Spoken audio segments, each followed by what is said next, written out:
Hi mga katoyang, nandito na naman kami sa Zambales at excited ako ipakita sa inyo yung nabili namin bagong bahay kubo. Ito nga palang nabili namin ay merong maliit na sala, 2 kwarto, at may second floor yan guys, di ba malupit? Bali 1 kwarto sa baba at 1 kwarto sa taas. Meron na rin yung maliit na lababo sa loob. Sa susunod na vlog ko, ipapakita ko sa inyo yung kubo. I-room tour ko kayo guys. So, ayan, panoorin natin kung paano nila ibaba. Dito talaga sa probinsya, uso pa dito yung bayan na yan. Kaya, ayan guys, tignan nyo, tulong-tulong sila dito. Ayan. Excited na ako guys, pakita sa inyo yung loob ng bahay kubo. Ayan, antayin natin ibaba nila kuya. Habang binababa mga katoyang yung bahay kubo, ay lilinisin muna namin yung paglalagyan nito.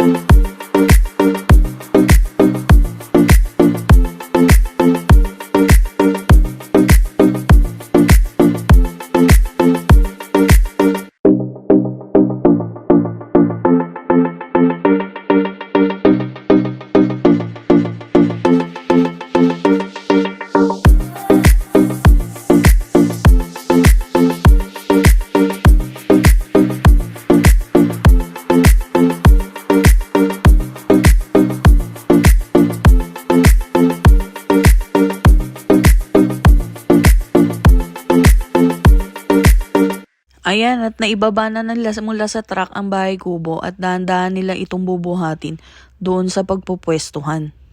Ang kabuang sukat nga pala ng bahay kubo na nabili namin ay 8 by 18.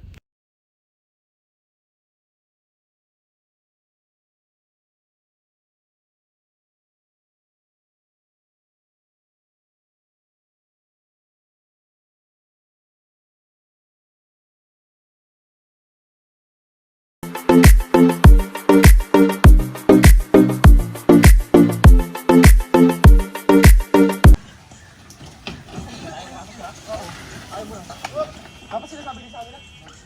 Balik kayo gano'n. Ay, pagano kayo? Pagano na kayo? Uwi na kayo! Hindi natin mayayain. Okay. Oh! Isa! Dalawa! Tatlo! Ikot! Ikot kayo! Ikot! Ikot kayo! Uy, yung upuan, Ricky. Masasabi. Okay. Okay.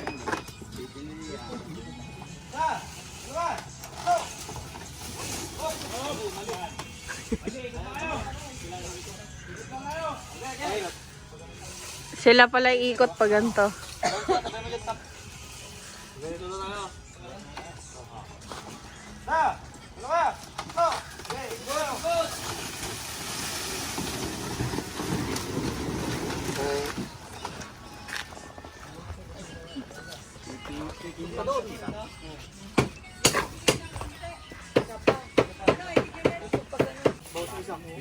Yung kinakalsuhan na lang.